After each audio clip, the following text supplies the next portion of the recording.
श्री शिवाय नमस्तो। महाराज दुनिया के लोग नहीं समझते कि शंकर पर जल चढ़ाने का क्या लाभ है। शिव महापुराण कहती है, अगर एक दिन शिव महापुराण की कथा कहती है, मंगलवार को अगर शिव जी के मंदिर में, शंकर के मंदिर में जाकर एक लोटा पानी चढ़ाया जाता है तो हमारे कार्य में उन्नति होती है। कोई व्यापार नहीं चलता हो, दिक्कत आ रही हो, तो हनुमान जी के दूसरे नंबर का भाई गतिमान का स्मरण करो। हनुमान जी के उल्टे पांव का सिंदूर लाकर गतिमान का नाम लेकर स्वस्तिक बना दिया जाए व्यापार वाली जगह पर, तो व्यापार अच्छा चलने लगता है महाराज। कोई व्यक्ति पैसा खा गया, नहीं दे रहा, बहुत परेशान हो गए, मांग मांग कर दे गए, नहीं दे रहा, हाथ जोड़ लिया, पांव जोड़ लिया, सब कुछ कर लिया, नहीं दे रहा, तो हनुमान जी के तीसरे नंबर का भाई रतिमान, रतिमान, गतिमान रतिमान, रतिमान का नाम लीजिए। पीपल के पत्ते पर लाल सिंदूर से जो व्यक्ति पैसा लेकर गया उसका नाम लेकर बहते हुए पानी में अपनी कामना कर रतिमान का नाम लेकर छोड़ दीजिए। 15 दिन में रतिमान ऐसी उतावली मानत मचाता है कि उसको हाथ जोड़कर वो खुद फोन लगाकर बोलता भैया तेरा मैं पैसा लौटा दूंगा। रतिमान का स्मरण किया जाता है। रतिमान ध्यान दीजिएगा, पंचमुखी हनुमान का एक स्मरण, पंचमुखी हनुमान का एक भाव। महाराज जैसे बहुत ज्यादा तकलीफ अगर व्यक्ति को हो गई है, बहुत कष्टमय जीवन चल रहा है, हार गए हर जगह से और तकलीफमय जीवन चल रहा है, तो पंचमुखी हनुमान का एक शिव महापुराण का और स्कंद पुराण का एक बड़ा सुंदर मंत्र है। उस मंत्र को आप सब एक बार हमारे साथ में बोलें। ओम नमो हनुमते रुद्र अवताराय सर्व शत्रु संहारणाय सर्व रोग हराय सर्व वशीकरणाय रामदूताय स्वाहा। बस इस मंत्र को हाथ में काली तिल लेकर, एक जौ लेकर और गूगल लेकर, थोड़ा सा उसमें गाय का घी डालकर, कंडे को या अग्नि को जलाकर इस मंत्र का 11 बार 21 बार जाप कर कर अपनी कामना कर कर छोड़ दीजिए। कैसा भी रोग हो, बीमारी हो, कष्ट हो, दुख हो, तकलीफ हो, 21 दिन के अंदर वो आनंद आना प्रारंभ कर देता है। इस मंत्र, स्कंद पुराण का, शिव महापुराण का ये मंत्र मूल पंचमुखी हनुमान सुख देंगे। और एक और चीज याद रखिए महाराज, यदि कोई काम के लिए जा रहे हो, कोई व्यापार के लिए जा रहे हो या नौकरी करने के लिए जा रहे हो और लगी नहीं रही, बहुत तकलीफ पा रहे हो, सर्विस ही नहीं लग रही, बहुत कष्टमय हो गया, तो निवेदन करूंगा 5 पीपल के पत्ते पर बेसन के 5 लड्डू घर में बने हुए, गाय के घी के 5 लड्डू रख लो। उस लड्डू के बीचों बीच एक आटे का दिया और उसमें तिल्ली का तेल डालकर इसी मंत्र का प्रयोग कर कर पंचमुखी हनुमान का किसी भी हनुमान के मंदिर में जाकर, दक्षिण मुखी हनुमान के मंदिर में जाकर उसको रख कर आ जाइए। इसके बाद आप उस काम के लिए जाइए, आपका काम सफल हो जाएगा। आपको किसी को नहीं कहना पड़ेगा कि हाथ जोड़ना नहीं पड़ेगा, किसी के पांव नहीं पड़ना पड़ेंगे, तुरंत काम का जो चरण लगा, बस इस मंत्र का स्मरण कर कर पंचमुखी हनुमान का भूतेश्वर जो मंत्र, जो अधोगति में चले जाते हैं, अचानक जिनके प्राण छूट जाते हैं, उनके लिए ये कथा कर रही। पितरों की 3 बेटियां, तीनों से गलती हो गई। आप शिव मंदिर में जाएं, कोई गलती ना हो, जल चढ़ाएं, मना नहीं, छींटा ना लगे, धीरे धीरे चढ़ाइए। और एक बात अच्छे से ध्यान में रखिएगा, शिव मंदिर से जब भी वापिस आए, जल चढ़ाकर अपना फर्ज पूरा अदा कर कर। फर्ज से मतलब जब शिव मंदिर से वापिस आए, जो पत्ती, बेलपत्री, फूल शिव जी पे चढ़े थे वो नीचे शिवलिंग पे से नीचे गिर गए हो। एक शिवलिंग रखा है, लाना मिट्टी वाला, लाइए जरा उठा के। अब छत्तीसगढ़ में कथा चल रही, थोड़ा ध्यान से सुन लोगे एकांतेश्वर शिवलिंग का पूरा वृत्तांत। तो आप लोग जो पशुपति व्रत कर रहे हो या कोई भी उपास करते हो, कई लोग कहते हैं हमने करा नहीं हुआ, क्यों नहीं हुआ? उसमें हमारी गलतियों को हमें छाट। ये देखिए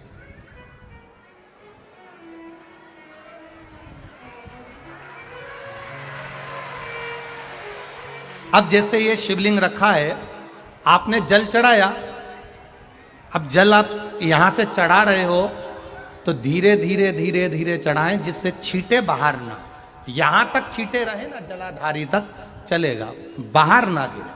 और एक बात का स्मरण रहे, यदि बेलपत्री, फूल, पत्ती जल चढ़ाने के बाद ये सब अगर नीचे गिर जाए, जलाधारी पर गिर गया या नीचे उतर गया, तुम्हारा पूरा जल चढ़ जाए, तुम्हारे पास में चंदन नहीं है, अबीर नहीं है, गुलाल नहीं है, कुछ भी नहीं हो, तो भी अपने हाथ की 3 उंगलियों से रेखा 3 खींचकर और फिर जो माला आदिकादिक भगवान की रखी थी उसी से भगवान का वापिस पूरा श्रृंगार कर कर फिर वापिस आइए, भगवान को पूर्ण श्रृंगार।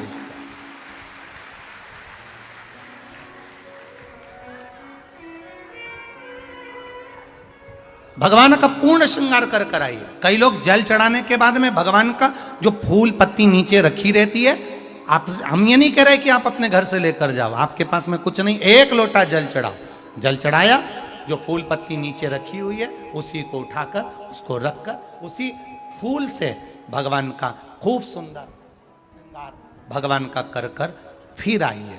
क्यों? शिव का जब हम श्रृंगार कर कर आते हैं, माता पार्वती जी ने देव अधिदेव महादेव का श्रृंगार किया है, आप लोगों के स्मरण में होगा।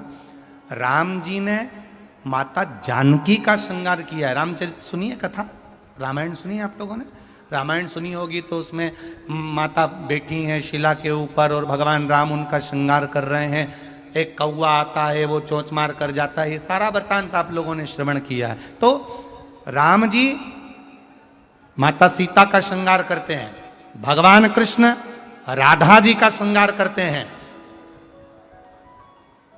केवल एक देव अधिदेव महादेव की कथा ऐसी है जिसमें पार्वती जी शिव जी का श्रृंगार करती है।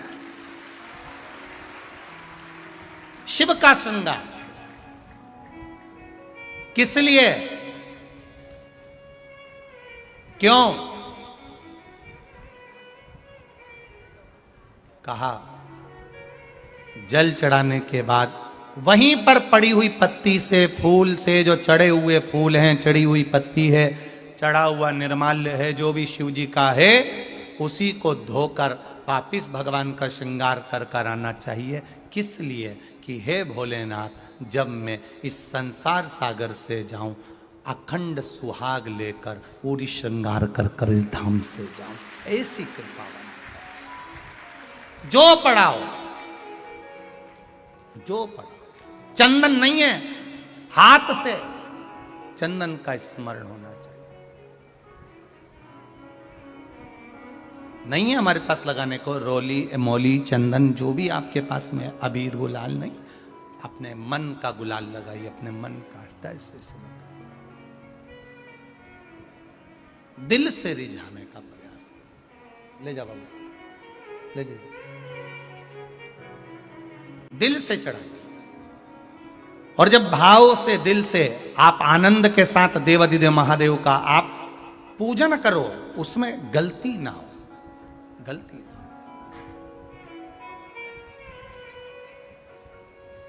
देखिए, पितरों की 3 बेटियों को श्राप लग गया। श्राप क्या लगा? तुम्हें पृथ्वी पर जाना पड़ेगा, मृत्यु लोक में जाना पड़ेगा, और तुम्हें मृत्यु लोक में जन्म लेना पड़ेगा। मृत्यु लोक में जाना पड़ेगा और तुम्हें जन्म लेना पड़ेगा। अब दुख आ गया। पितरों की बेटियां, इन्होंने पूछा हमारा भी कल्याण हो और पितृलोक में जितने पितर आए उनका भी कल्याण हो। जो अधोगति में, जैसे हमारी गति बिगड़ी है, हम अभी युवान अवस्था में हैं, आपको चोट लगी, आपने हमको श्राप दिया, मान लो कोई अधोगति में प्राण छोड़कर चला जाता है, उसका उद्धार कैसे हो? सनकादि ऋषि से पूछ रही है। और शिव महापुराण में त्रंबेश्वर बाबा का एक कितना सुंदर वर्णन किया गया कि अगर मान लो कोई व्यक्ति नशे में डूबा रहता है, मदिरा का नशा छोड़ ही नहीं रहा, पूरा प्रयास कर लिया और वो दारू छोड़ने को ही तैयार नहीं, 8 साल, 10 साल, 15 साल, 20 साल, 25 साल, 30 साल निकल गए और वो मदिरा छोड़ ही नहीं रहा। बहुत तकलीफ में, नया लड़का है, अभी शादी हुई, बहू बेचारी रोती है, घर के बच्चे रोते हैं, पर वो मदिरा का नशा छोड़े ही ना। तो श्रम्भेश्वर महादेव का स्मरण करें। बेलपत्री के 5 पत्ते, शमी के 3 पत्ते। बेलपत्री के कितने पत्ते? 5। शमी के कितने पत्ते? 3। बेलपत्र के 5 पत्ते, शमी के 3 पत्र और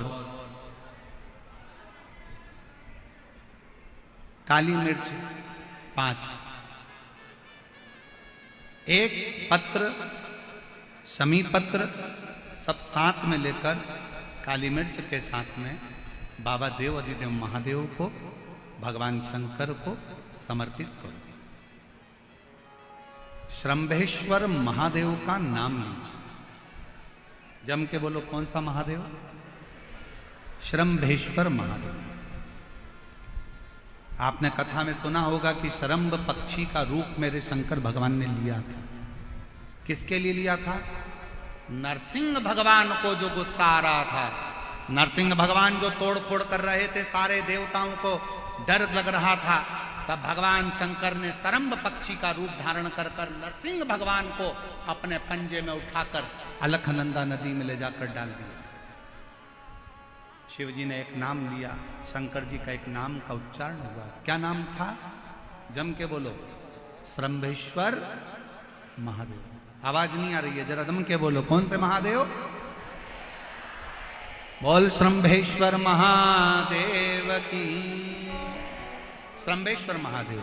5 बेलपत्र, 5 कमल काली मिर्च, 3 शमी पत्र शंकर जी को चढ़ाकर बाबा से श्रम्भेश्वर महादेव का नाम लेकर विनय कर कर, बाबा आपकी कृपा होगी तो जीव नशे से मुक्त जरूर होगा। शंकर, आपकी कथा कहती है कि आप राम नाम की मस्ती में डूबते हो और नशे को त्यागते हो। बाबा, मेरे भी घर में एक व्यक्ति, उसका नाम ये है, ये गोत्र है, वो नशे में डूबा रहता है। बाबा, इसको नशे से बाहर निकालो। झोली पसार कर प्रणाम करो। अपने हाथ की हथेली को, जैसे ये जल बहने वाला जो स्थान है, यहाँ ये पानी जो यहाँ से बहकर आता है, अपने सीधे हाथ की हथेली को यहाँ लगाओ। सीधे हाथ की हथेली को यहाँ लगाकर, ये जो जलाधारी है, यहाँ अशोक सुंदरी का स्थान होता है, अपनी हथेली को यहाँ लगाओ। कार्तिकेय गणेश जी का जो स्थान जलाधारी पर होता है, वहाँ हथेली को लगाकर बाबा के शिवलिंग का स्पर्श कर कर जो चढ़ाई हुई सामग्री है उसको वापस उठा लो और लेकर आ जाओ। शमी पत्र मदिरा पीने वाले व्यक्ति के कक्ष में रख दो, और एक बेलपत्र और एक काली मिर्च जो मदिरा के नशे में लगा रहता है, सुबह के टाइम पर बेलपत्र, शाम के समय पर काली मिर्च, किसी भी तरह से उसको खाने में देना प्रारंभ करिए। 15 दिन बाबा का चढ़ा हुआ जल श्रम्भेश्वर महादेव के नाम से दीजिए। ज्यादा से ज्यादा 20 दिन 22 दिन के अंदर वो धीरे धीरे मदिरा छोड़ना प्रारंभ कर देगा, मदिरा से दूर होता चले। शिव तत्व है, शंकर ओ घड़ी, शिव ओ घड़ी। फिर से एक बार भगवान का नाम लीजिए। कौन से महादेव? श्रम्भेश्वर महादेव। और ये नाम कोई साधारण नाम नहीं है। कितना भी घर में झगड़ा हो रहा हो, भाई भाई का झगड़ा हो, रिश्तेदारों का झगड़ा हो, कोर्ट कचहरी चल रही हो, अगर आप तकलीफ में हैं तो एक लोटा जल श्रम्भेश्वर महादेव के नाम से शिव जी पे चढ़ाओ। धीरे धीरे धीरे धीरे अंतर है। कोई कोमा में पड़ा है, व्हीलचेयर पर पड़ा है, हॉस्पिटल में पड़ा है, डॉक्टर ने कह दिया कि अब भगवान के ऊपर है, हमने सारी दवाइयां दे दी, गोलियां दे दी, सारा इलाज कर लिया, अब ये उठेगा नहीं उठेगा, चलेगा नहीं चलेगा, आगे बढ़ेगा नहीं बढ़ेगा, इसकी जवाबदारी हमारे पास नहीं है। उस समय पर केवल ध्यान देना, अशोक सुंदरी, गणेश जी, कार्तिकेय वाले स्थान पर एक एक चावल का दाना 3 रखो। अगर पी ले तो ठीक है, नहीं पी सकता उसके शरीर पर उस जल को लगाना रोज प्रारंभ करो। धीरे धीरे वो कोमा से भी बाहर निकलेगा, शरीर भी चलेगा और वो आगे बढ़ना प्रारंभ करेगा। श्रम्भेश्वर महादेव के नाम मात्र में इतना बल होता है कि श्रम्भेश्वर महादेव की यहां तक शिवपुराण कहती है कि जब जब श्रम्भेश्वर महादेव की कथा आए और दिल से अगर आपने सुना है तो व्यक्ति रोग से, दुख से निवारण होता ही है। वो श्रम्भेश्वर महादेव, श्रम्भेश्वर। क्यों शिव महापुराण की कथा में लोग इतने तकलीफ है, बीमार हैं तो भी शंकर की कथा में क्यों जाते? इतना धूप है, गर्मी है, फिर भी लोग जाते, बीमार लोग भी पहुंचते, क्यों पहुंचते? उसका कारण है किसी भी तरह से शंकर की कोई कथा हमारे श्रवण शक्ति में जाएगी और वो हमें शक्ति प्रदान करेगी, क्योंकि उसका नाम महामृत्युंजय है। वो मृत्यु को भी जीत सकता है तो आराम जरूर दे सकता है। वो शिव है। समय आया, आगे वर्णन आता है बशकल गांव में, समुद्र के तट पर एक वाशकल गांव है जहां पर ब्राह्मणी ब्राह्मण रहते हैं, पर एक गलत संगत में पड़ गया तो सब गलत कर बैठे और उसी में एक था बिंदु।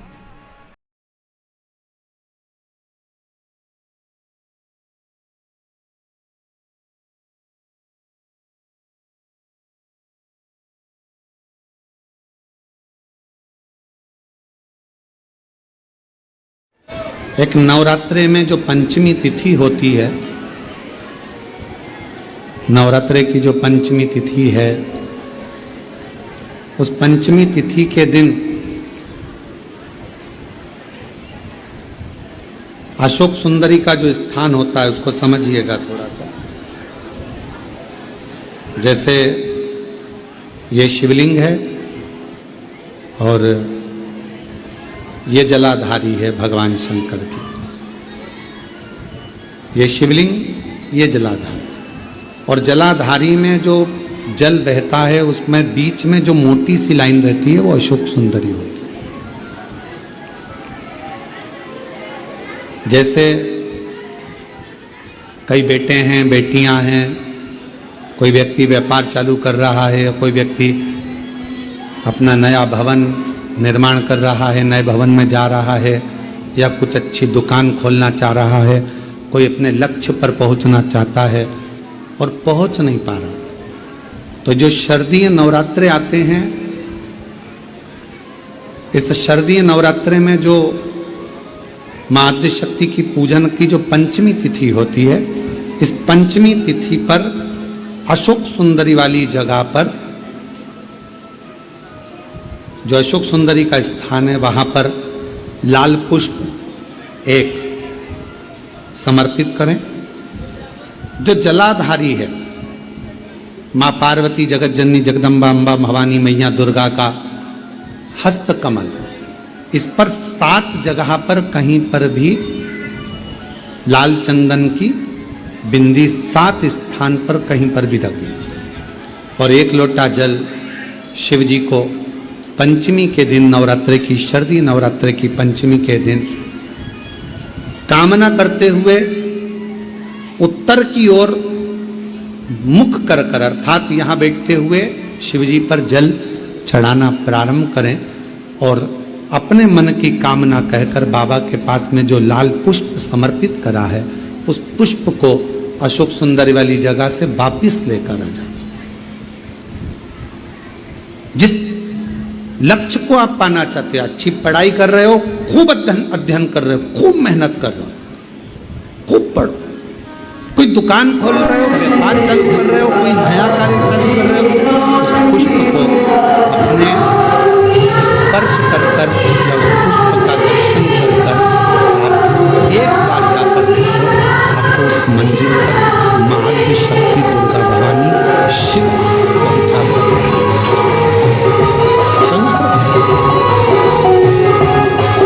और एक निवेदन करूंगा आप लोगों से कि बन सके दुर्गा सप्तशती का पाठ अगर करते हो या दुर्गा सप्तशती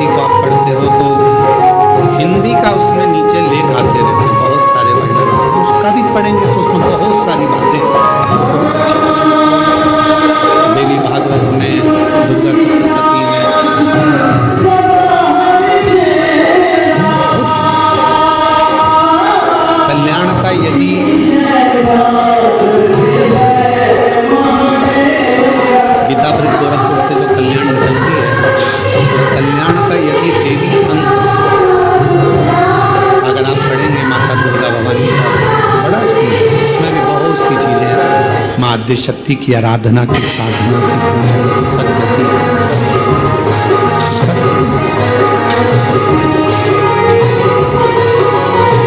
शिव से कुछ अगर भगवान शंकर की हम आराधना कर रहे हैं, भगवान शंकर से अगर हम कुछ पाना चाह रहे हैं तो भगवान शिव की सबसे पहले उससे साधना करो, शिव को पहले अपना बनाओ।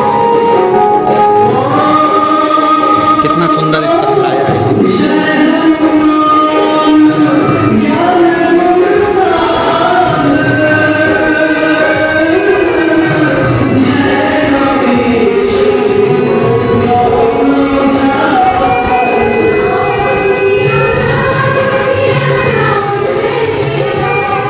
मैं पूनम, मेरे पति का नाम राकेश कुमार, हम गांव पाडला जिला केथल हरियाणा के निवासी हैं। कहीं बैठे हुए तो पानी बंद होने के बाद पीछे से आकर बेलपत्र ले। मैं पूनम, मेरे पति का नाम राकेश कुमार, गांव पाडला जिला केथल हरियाणा के रहने वाले। मैं एक लोटे जल का क्या वर्णन करूं। मेरे पति 5 साल से बीमार थे, उनके गले में गठान हो गई और गले की गठान डॉक्टर ने ऑपरेशन का बोल दिया था, परंतु ये भी कहा था कि ये ठीक नहीं। अब गले में गांठ 5 साल से और 5 साल से गले में गठान, और वो गठान डॉक्टर ने ऑपरेशन का कर दिया। करे तब किसी ने कहा कि सीहोर वाला महाराज कथा करता है, शिव महापुराण की कथा बोलता है, अगर ऑनलाइन टीवी के सामने भी बैठकर सुनोगे और दिल से कामना करोगे तो वो पूरी जरूर। किसी के कहने पर विश्वास किया, आपकी कथा टीवी पर सुनना प्रारंभ करी, क्योंकि हम केथल के निवासी, हमको नहीं मालूम कि सीहोर कहाँ है, हम यहाँ नहीं। बाबा से प्रार्थना करते रहे, शिव मंदिर जाना चालू करा आपके कहने पर। शिव जी को जल चढ़ाते, जल लाकर अपने पति को देते, पति उसको गले में लगाते। डॉक्टर से पहला था कि ना जाने क्या क्या है, ऑपरेशन कराओ, 5 साल से परेशान। अब डॉक्टर कुछ बोल रहा है, बार बार ऑपरेशन का कह रहा है, पति कह रहा है कि ऑपरेशन करा ले। मेरा विश्वास जागा कि टीवी पर महाराज जी कहते हैं कि सारी समस्या का हल। एक बार अपन जल को चढ़ाए गुरुदेव। 1 महीना लगातार शिव जी पे जल चढ़ाया, पति को जल दिया, बेलपत्र दी, और बाबा की ऐसी कृपा हुई जो 5 साल से गठान थी, बाबा की कृपा से पूरी खत्म हो गई। और डॉक्टर ने पूरी रिपोर्ट